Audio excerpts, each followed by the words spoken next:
country, wiped most of that tribe out. They captured a lot of those Indians and released them over in Cuba. But the other Indians that lived around the Okenfonkee swamp in that time period was called the Wheaton Indians, the Creek Indian Cherokees. Seminole Indians came in years later. And actually there wasn't a true tribe of Seminole Indians. They were made up of other Indians out of different tribes, outlaws and runaway slaves, which lived out here to 1838 when they were driven out of the Okenfonkee swamp in the state of Georgia by General Charles Floyd and his soldiers and the militia soldiers at that time.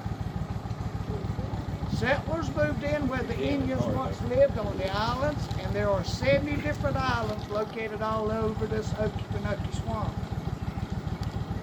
In 1937, when President Roosevelt declared the Okenfonkee swamp as a refuge for the wild animals, those folks was forced to move out of the islands in the middle of the swamp.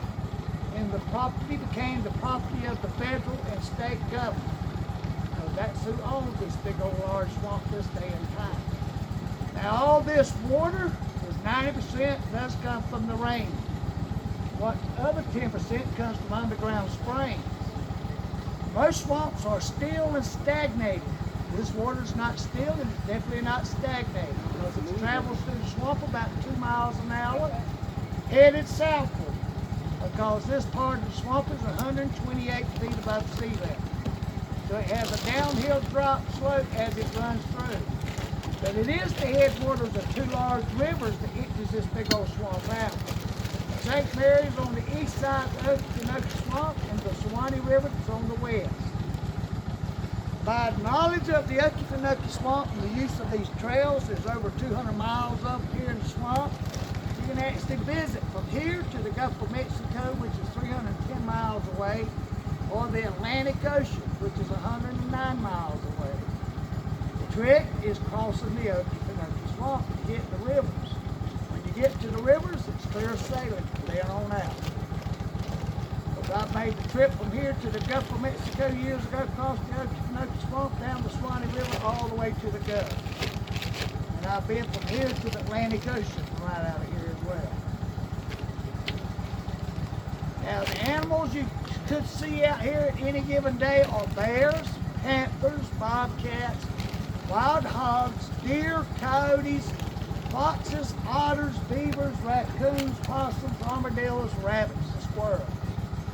And we do have our share of alligators in the swamp today, when years ago they was almost extinct by people hunting it for the meat and the hide. Because years ago you could buy shoes, belts, wallets, purses, hats, even luggage that was made out of the tough alligator skins. Today you cannot. And the alligators here today are protected, and there's an estimate figure of 27,000 of them out here. All different sizes. Anywhere from 6 inches long up to about 17.5 foot. Today where I'm taking y'all, there's a large male out there in this area that's 17.5 foot. Maybe we get to see. But see, alligators are this time of year very sensitive because they've been coming out of hibernation. And they're going right into mating season. Early this morning on the first boat I took out, up here a little ways further, we saw two big large males fighting over territorial rights. Because they are dominant males here, and the son just comes in and challenges for the territory. Now right here on your left is known as a little small factory. This little factory was used by the early settlers when they settled into the Okenfonkee swamp years ago. This is one of the ways they made their living. And that little factory I called is not called a moonshine still. Those old settlers made moonshine and sold it, made their living off of it. But it was around 180 to 190 proof. They gave it a nickname, called it block and tackle. But all you got to do was drink you a pint of it, walk the block to the swamp, and you can tackle anything out here.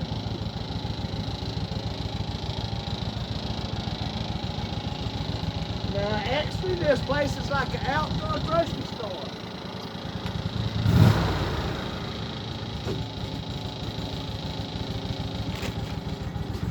Because you can find plants here, you can eat for vegetables, you can find fruit out here in the summertime, like wild cherries, persimmons, grapes, blueberries, strawberries, and blackberries, red chokeberries, even black gum berries. The black gum trees, these trees you see right here on our left, it's got the swollen out trunk.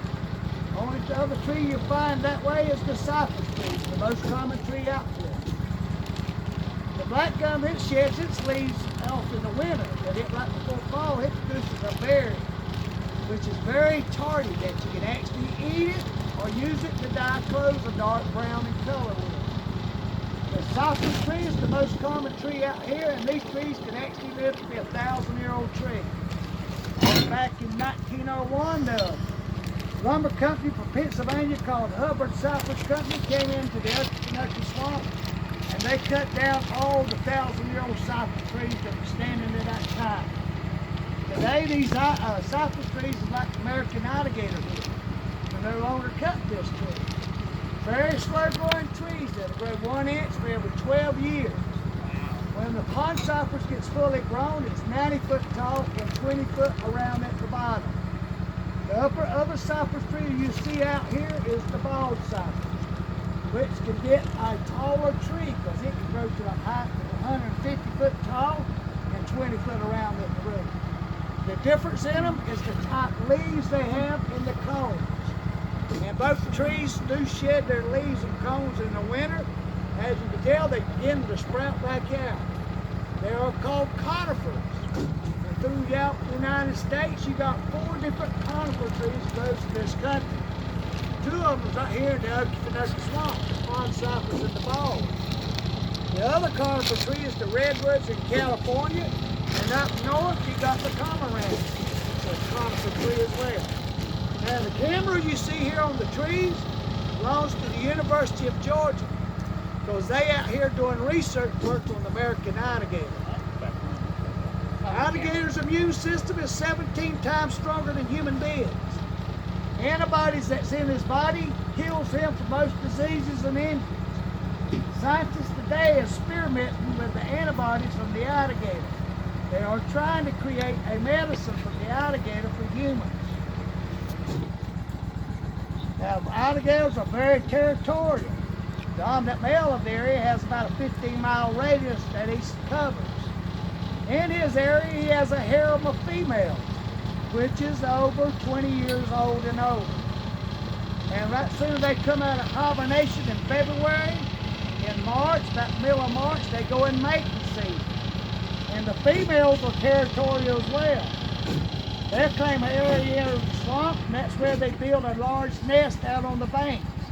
And they use that same nest year after year to lay